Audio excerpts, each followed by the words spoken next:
Well, good morning, everyone. Yay.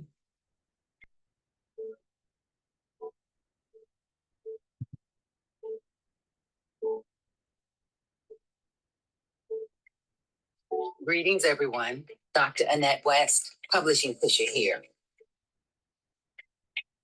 Thanks for joining me in the Jet Name Publishing, talking all things books. Yes, the operative words, all things. I'm excited you're here. You listen in, share your thoughts. You don't have to be live on the screen to be able to talk. And I want you to know your success is my business. I'm here to assist you, support, empower, inspire as we pull out those thoughts to get these books accomplished. Thanks again for joining me.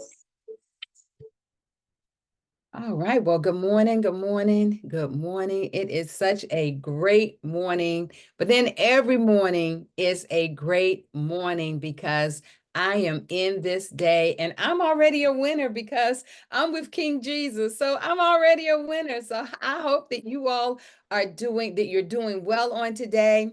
Yeah, I'm really, really, really excited because I don't know if I told you all, but I was asked to do my Sunday teachings on a TV network. And I traveled yesterday, so I missed my notification. And it aired this morning at 10:30, y'all. So I got my welcome letter yesterday. So Jerry is here. He helped me to get on the network and everything. And I'm just really excited. I was looking at it. I was like, oh, I'm gonna have to get into the 11 o'clock room. I was like, oh my gosh, it's at 10:30 and the room is at 11 o'clock. I'm like, all of these things are going on. What am I gonna do? So I listened in for about 22 minutes and then I had to come over here and start working on, preparing for this, the platform. But I want to give everybody the opportunity to get on the screen. Here we go. So, it's just a blessing. One of my friends just messaged me. He watched it this morning and he was like, Dr. Annette, how can you not receive it? You always showing up. You're always showing up. You're always helping people. So why wouldn't God open this door too? Why wouldn't he? So Jerry, are you there? He'll be back. Jerry, can you open your mic? Hey, Jerry, I just was telling everybody that I was able to get on the network with your help. So I just want to give you a special thank you so much. So as other people are listening into this particular video, they will be able to see who you are, know some of the things that you have going on. So Jerry, if you don't mind telling us about what you do and what you offer people. How much time I have? Oh, well, you don't have that much time. We're gonna put in a snapshot, but a couple of minutes. Go ahead. Okay, well, I tell some stuff that I do pretty much on a daily. Of course, it's a family-owned business. I launched this company. It was kind of a part of a publishing company that my dad and my brother started, and then I kind of branched it out more into more multimedia. They didn't want to move past book publishing. They love that. But anyway, long story short, we produce television shows, mostly Christian ministry, for community public television in North Carolina, New York, and Atlanta, Georgia. And we produce a television puppet show for kids. It's kind of like a variety show introducing storytelling, music, educational video, stuff like that. That's my bread and butter right there. I love that. And we produce a internet radio station where we produce over 25 radio shows, which goes out to other independent operators overseas because they don't have access to Christian ministry like we do here, and especially offering it to smaller ministries, not like your big guys. But we actually air with a lot of the big guys though. You know those names. We air with those guys. So you can find us on all digital ministries. Just look up Jerry Royce Live. That's my brand, my call name. But the company is Positive Power XXI Studios, not double XL, double XI.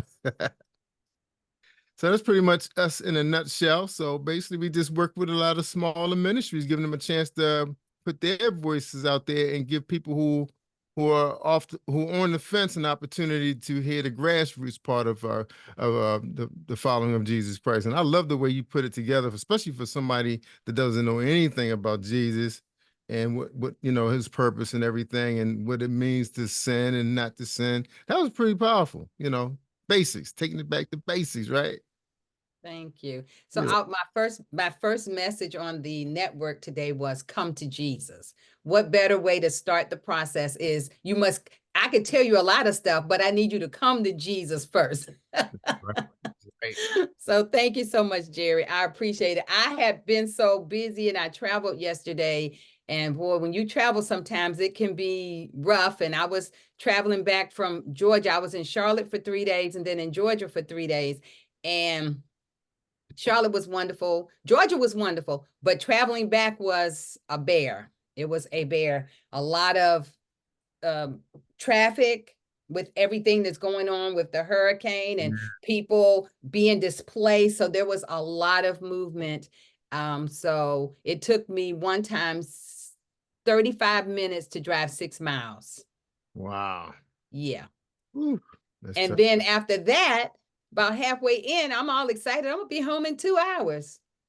And no, we're not even slow. We're just stopped. And there was an accident 10 miles ahead. So the whole area was backed up. So just want to pray for those people. I know that a helicopter came and medevac somebody. Ooh. And we saw emergency vehicles going through. By the time we finally were able to move, they had pretty much cleaned up the road and all vehicles were gone except for the one that went off the road. And it was one of the huge United States Postal Service trucks, like the really, really big ones. It was one of those and it was totally demolished. Ooh. So, just pray that, if they survived, that they will heal, that they will have a good healing in their bodies. Got a lot going on in the news right now, and if if you're a follower on social media, it's a little bit too much. That's why I split half the day watching sports. I'm not a big news person. Most of the time I get my news from my husband because I'm just doing other things. Yeah. But I get to know the things that I need to know, but I don't want to be drawn into it where you start getting depressed listening to all of the stuff that is going on. But thank you everyone for coming in. And again, thank you, Jerry Royce, for working with me for 2 of my seasons on your network with my Publishing Pusher podcast, and then also moving Living Word International Ministry into the media on Thursday morning. So thank you so much. I sent it out to a lot of people and I've been looking at my phone getting messages. Oh, I saw it. It's great, and so thank the Lord for that. And so because I just got the information, I will make sure that I publicize it even more for the coming week. So yeah, that was my fault because I'm not worried. Listen, I would not have seen it before then because I traveled and I was regrouping this morning. So it was just fine. It was just fine. But thank you so much, Jerry. I appreciate you. Welcome. Let's say good morning to Minister Angela, Dr. Linda Robeson. Hey, one of my book co-authors, and she's worked with me on some projects. She actually went through my Jetney Publishing boot camp. Yes. And now she has gotten her certificate and she is a publishing company. And so, yeah, we've been doing some great things. I see Frederick Beatty there. Hey, been on his podcast. He's got a really good podcast. And my friend, Dr. Diana Griffin is here. Dr. Diana has been a blessing. She has been in the collaboration Centered in Christ series. She has been in 2 through 4 of the devotions, and she only missed the first one because she didn't know anything about it. And we are working on our 5th one that will come out for Mother's Day, and she is already signed up for that one. So I am just blessed to have such people in my network that really support what I am doing, and that I can support and empower them in what they're doing. I always say we are blessed to be a blessing. We are blessed to be a blessing. All right, so I want to share a little bit about last week. And I don't know if everyone is on the Jetnay Publishing YouTube channel that I have that just started this year. And I guess about 4 months ago, 4 or 5 months ago, we started the Talking All Things Books here, and then uploading the videos within about 24 hours to the YouTube channel. And on the YouTube channel, you can go back and you can look at all 19 of the sessions that have already been done. They are 30 to 45 minutes. It's a Q&A, so people can come and ask questions. We'll give answers as we have them. And it's an open platform, as well as I like to share some insights from the publishing world as well. Now, last week, yes, good to see you, Dr. Linda Robeson. Last week, I talked about how to prepare for live book events. So if you already have books, you need to prepare before you show up.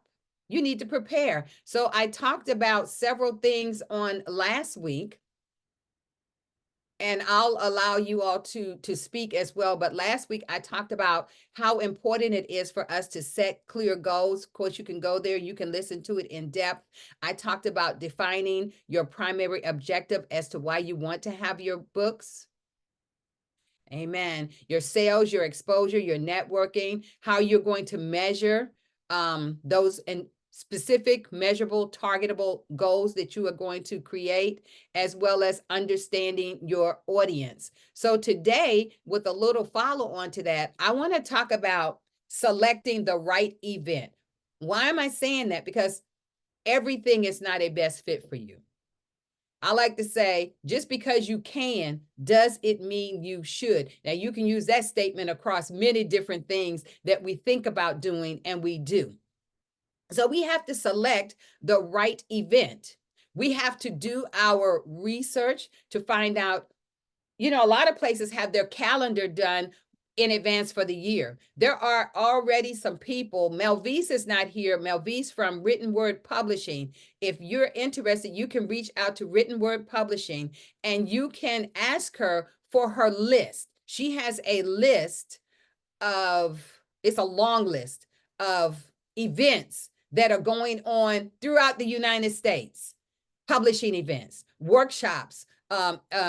You can go and set up vending opportunities. So you can always reach out to her to get that list. So research your events. Do you want to do book fairs? Do you want to do conferences? What's going on in your local area? What's going on around you, the surrounding area? You need to consider how much you should have a budget for the year. I have a financial budget for my publishing for the year. Now, I didn't spend much of my money this year, but I did spend, I guess I want to say I spent about $1,200 for last weekend. What did I do? I went to a book marketing conference in Charlotte, Friday, Saturday, Sunday. It was worth every penny. It was even worth more because I know what things cost and the pricing that people can put on things. But it was a 3-day conference. It was $5 for the conference itself, but then I still had to have hotel for 3 nights and part of my meals. So that's why I say it was a $1,200, but I already had that in my budget for the year. And then if I have, say, $3,000 in my budget for the year and I only use $1,200, that means I'm gonna push the rest over to the next year with another not 300, 3,000, with another 3,000. That means I could go to even bigger events, but I may even go to events that don't cost me anything, that are really big as well. So I have my eye on a few things, like I talk about that list from Mel Vies from Written Word Publishing. So we have to, when we're talking about selecting the right events, we have to be willing to, ask a lot of questions. So I'm going to speak a little bit to that on today. I want to remind everyone we're here 30 to 45 minutes. So we'll end 11:30, 11:45 at the latest. I want to be committed to the time at hand. So when we talk about, y'all, I should have left my phone in the other room because I'm getting all of these notifications from people saying that they saw the show this morning on DeKalb 25. That's what those pings, that's what those pings are about. So oh my gosh. Oh my gosh.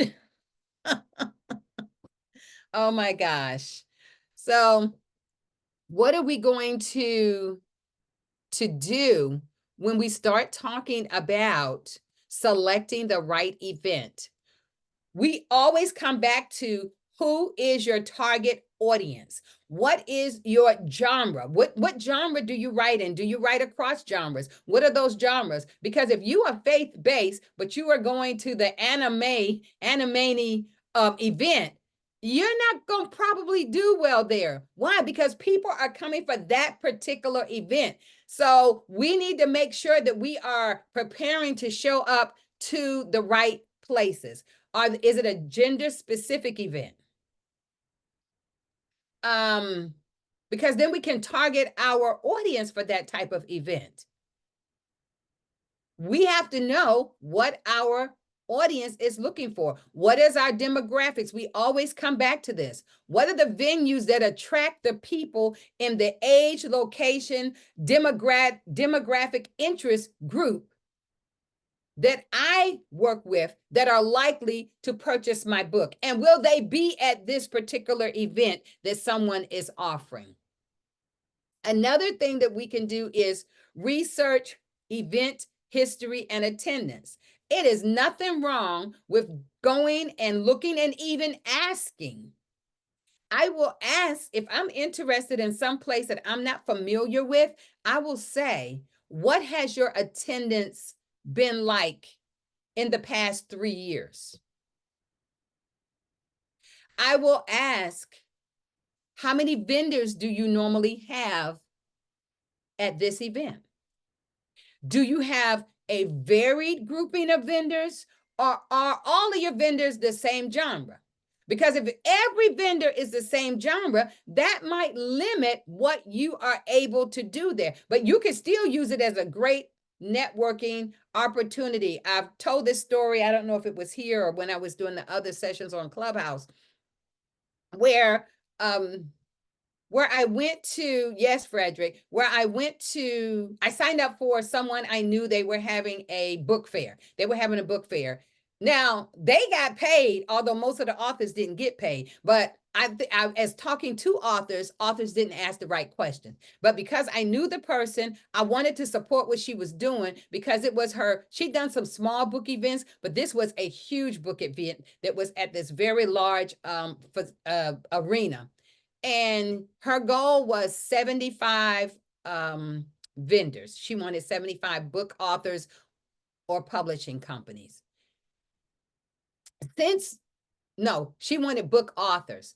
I asked the question, will you have any book publishers there?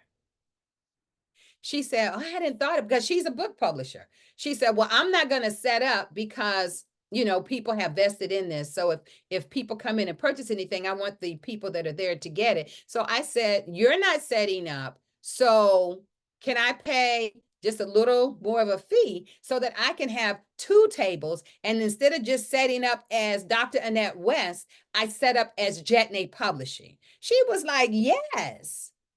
So she charged me $100. I think the ticket was like $240 for vending. And then it was another $100 that was added on to it. But the good thing about that was, my authors who I have worked with, I was able to place their books on my table as well and get them exposure. So even if a person didn't purchase the book then, they may have asked me questions about the book, asked me questions about the author. Now, I did not recoup the full amount that I vested, but that was okay because I was really looking at it as more than a networking opportunity. So you have to decide when you plan to go somewhere and set up and you're looking for opportunities, what is your ultimate goal? My ultimate goal for that venue was marketing, because I understood with 75 vendors in place selling books, faith-based books, the likelihood that you were going to sell from your table was slim. It was slim. Now, I was blessed because I had quite a few things on my table. I probably had about 25 or 30 books on my 2 tables. I had a few little magnets with with the company on it, and bookmarks with the company on it that people could just pick up and take, and pins. So a lot of people stopped, but I also did something else. I brought a team with me. I brought 3 people with me. And we all had on the same shirt. So everybody knew us. I had on these bright orange shirts, and my tables were bright orange with this black going across it. So people knew that we were associated with those tables. But what that did, it freed me up to be able to go around and talk to all the vendors, because I had someone's at my table who could take care of anything that needed to, any sales, and give information at the table. So when I say that I did not recoup the 340, it was because the people that were at my table, one was my administrator. Well, she didn't get paid for that event because she gets paid every week. But then the other 2 that I had, they got a small fee for being there. Plus, I took them out to lunch afterwards before we dispersed. So it was a great day. And I probably sold about $200 worth of books, which is just fine, which is really amazing for that particular event with so many book authors. Why do I say that? Because there were a lot of people who didn't sell a book. But see, I walk around and I look at people. I look and see if when I come by your table, are you sitting down with your head down, or are you up and ready to engage me? Are you willing to get up out of your chair? The fact that you're not handicapped, or are you just sitting there because you want people to just come to you? So I look at these things. I walked around. I'm a very outgoing and engaging person. I enjoy being out front. I love talking to people. I love people. So it's very easy for me to be in the midst. And even the times that I don't want to be in the front, I get thrust to the front. It's just something about this personality. But I was going around and I was talking to people. And one of the ladies said to me, she had a romance. No, it wasn't a romance. It was like a detective series. That's what it was. She had a detective series, and she was on her Christmas something book, is the one that was getting ready to come out the next month. She already had 3 books. She already had 3 books done. I enjoyed talking to her. And I did buy her book there. And when I went and I said, okay, I'm going to spend this amount of money in resources at this event, but the spending was going to be based on how I felt people did at their tables. If you didn't engage me, even if your book drew my attention, I was not going to purchase anything at your table. That's just the way I am, because if you want my business, you want my resources, I'm saying that to all of us, we have to be open enough. We cannot say, well, I don't like to talk to people. Then this isn't what you need to do. Well, I don't like selling. Well, don't call it selling. Say people are going to invest in what you have.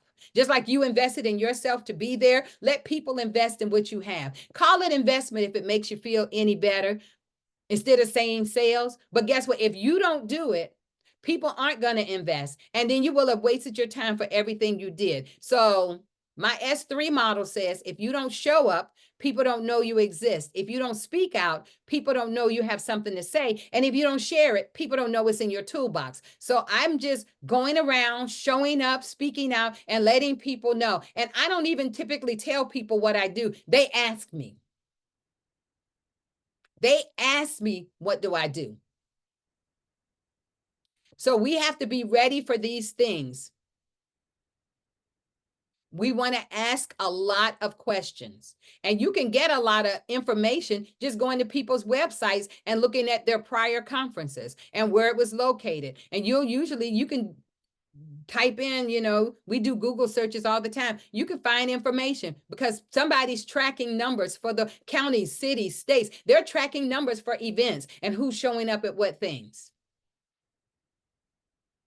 But when I came back from that venue, I had some podcast interviews scheduled with people to be on my podcast, as well as for me to be on their podcast, to be on one network.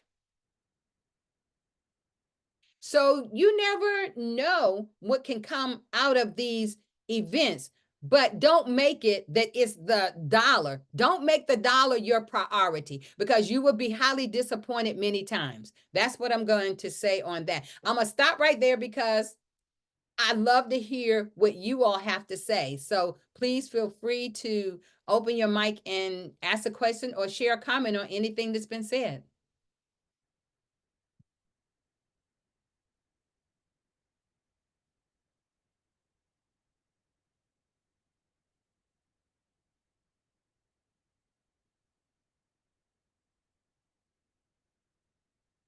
Let me look at my chat real quick.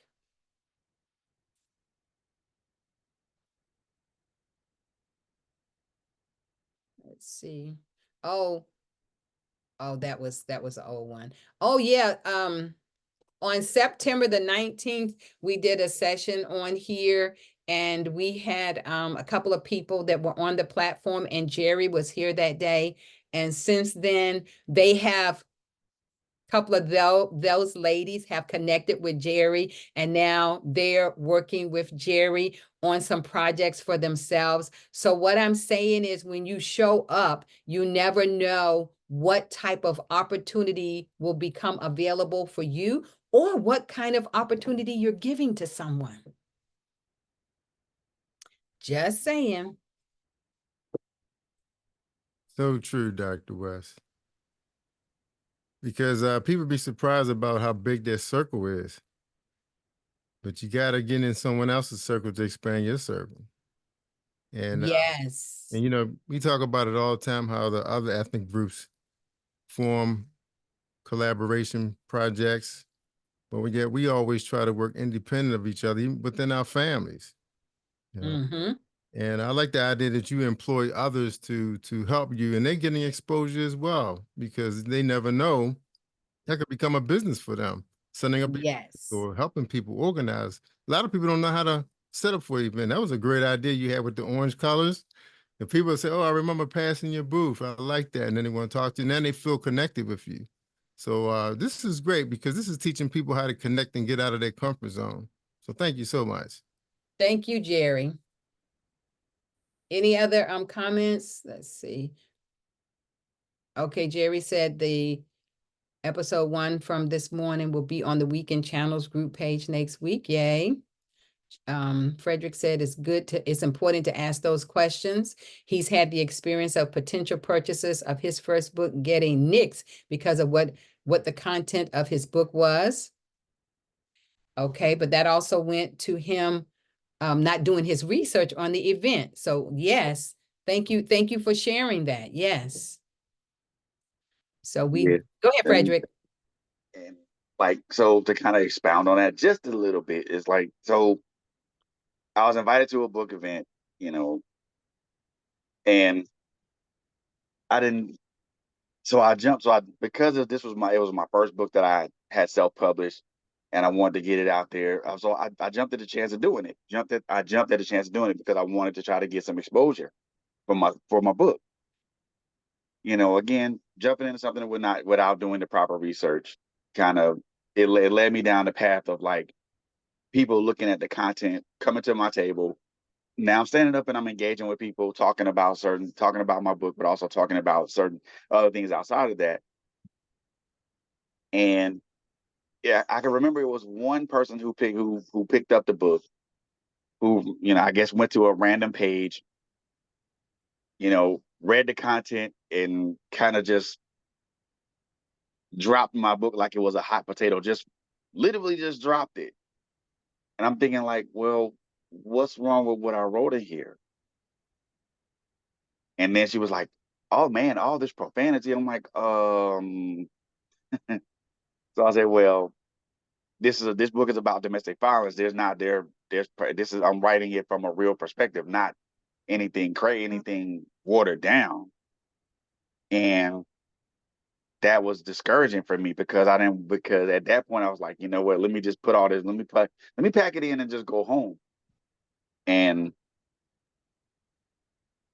it took the organizer of the event, but also another good friend of mine, in the book and publishing game, to talk to me about, not to let that discourage me and stuff like that. People will do that if it's something that they can't understand, or they don't either relate to. But they also said, she said it's in some Christian circles, people will do that. Some Christian circles, not all, some people will do that because they don't want to read anything about that, because they feel it doesn't coincide or connect with them in some way or form. Yeah.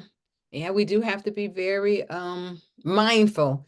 And doing your homework is essential, right? What the teacher say, you did the homework, but it's not right. Okay, I got to mark your paper down. I'm a professor, so I can attest to that, okay? Just had that happen this morning with somebody. I was like, oh my gosh, she didn't fully follow the instructions. And she didn't ask me any questions. But listen, this is the thing about what we do. It's a learning experience, and none of us come to the table with the answers. We don't have all the answers. And although done is better than perfect, the ability to go back and adjust accordingly to get a better product is what's most important. I don't know why these healthcare people keep calling me. Y'all forgive me. I do not normally bring my phone in my office. Let me see if I can turn her off. But we have to make sure that we do our homework and that we ask the right questions. And sometimes even when you ask the right questions, you may not get all the right answers the first time around. So, like I said, it is a learning process. And I think that's why I always want to put out content that can help all of us to do better. Because if you go through a publishing company, this isn't stuff that they tell you. If somebody coaches you, this isn't usually the stuff they tell you. They'll coach you through getting the book done. But then you got to figure the rest out. And so although I don't have every answer for you, I will try to have as many answers as I possibly can have, because I believe that's how we are going to grow and develop. I mean, the worst thing is to have a book and it doesn't sell, to have a book and we haven't planned accordingly. Because if we don't plan accordingly, then we can't show up the right way. As in Frederick's example, but he's learned from it, redoing what needs to be done, and moving forward. We don't give up. We don't give up. We continue. It was a big adjustment process. It was a huge adjustment process. Yeah. But the question is, how much time and effort are we willing to commit to our craft? That's really it. If it didn't do what I needed it to do, am I willing to go back and do the homework that is required to build it so that it goes forward and does what I need it to do? That's it in a nutshell. We all need those back to the drawing board moments. We all do. I think in some, especially when it comes to what we all do as creatives, not only just as authors, but also podcasters and whatever else anybody else is doing. I believe all that falls into the realm of being a creative. So we all have those back to the drawing board moments, because the simple fact of the matter is there's always going to be a point to where we have to start over from something. If something didn't work, we got to go right back to the drawing board and either re-strategize or kind of rethink the plan. I mean, there's always ways to improve upon something that's already established, but there's also ways to kind of re-strategize when something doesn't work the way it's supposed to work or doesn't work out the way it's supposed to work out. I think the bigger question is, when we come across these setbacks, is what are we going to do to make it work out in our favor? Are we going to strategize different? Are we going to game plan different? Are we going to execute different? Yep, questions we have to ask ourselves, and then we must answer them. Yes, because we didn't. Okay, so statistically, the life of a person's book, the number of sales is 200 to 250 books. That's the norm. In order for it to be beyond that, you're going to have to do some major marketing, branding, and marketing to put yourself out there. And maybe what you are creating, you may need to have several different books out there. But, you know, people want to get it done, and they want to get it done free. There is no such thing as free. There is no such thing as free. It's going to cost you something. Even if somebody says, Dr. Annette, I have $1,000 for you, and they're in Chicago, and all you got to do is get to me to get it. Okay, I got to get to you to get it. What does that mean? I've got to do something to get to you. It's going to cost me some energy, some time, something to be able to get that $1,000. So it's not free. I still have to do something to get it. So when we say free, it's not really free. It's not really free. It really isn't. Because even if you show up for a free workshop, you had to decide to invest your time to sit for 50 minutes to listen to that workshop. So you still made an investment. It wasn't free. And Dr. West, do you have Yes. videos on like you touching investing now, on basically they're in business for themselves, like how to do their accounting, prepare for write-offs, because a lot of them don't understand when you buy advertisement, promotions, and travel, you know, you writing that off of your income, your taxable income. So it's nothing to be afraid of to go ahead and put their money out there, because we get advertisers. I don't push it like I used to, but now, because again, close to Christmas, people contact me about advertising their books on our Christian television shows. And just to let the people know, we do the in-house video, so you don't have to worry about hiring a videographer or going to Fiverr. We can do something really nice for you.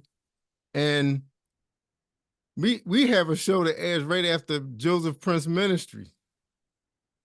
So that's like a big opportunity to get in front of a lot of people. Now, I say, don't be afraid if you don't see the books jumping off the shelf. But the thing is, you're branding yourself to the next level. It may be 3 layers for you. May have to be on your 4th or 5th book before your name get out there. And people say, oh yeah, I've seen you before. I heard of you. I've seen you on, and then you have all these TV shows that you can become a guest on. And people do buy books from inspirational stories. So you have to get yourself out there, not just on Facebook, just posting your little flyer and posting $10 once a month. You really have to decide on what your budget's going to be and stick with it. Just like you mentioned earlier, the budget. A lot of us don't understand what that means, because you can't go into a project like what you're talking about and you don't put no money behind the marketing. It's like, that means the word free, you know, when people pass out flyers, that's the same kind of results you're going to get, you know? Yeah, I've never passed out flyers, and, you know, and now at an event, I'll have some bookmarks on the table, but I don't just go around and pass out flyers. I've never done that, because that's money for the company who's, you know, getting them out, you know, but it's not for you. Most people are not going to connect with you through a flyer. You know how when it works? Say it again. The flyer will work if you at an event and you put At on an the flyer, event. right, that you're going to be raffling off some prizes, come get your ticket or whatever, free. People will come over, you know. So you do have to find a way to hook people, you know. Throw that line out there and see how many fish you can catch. It's a numbers game.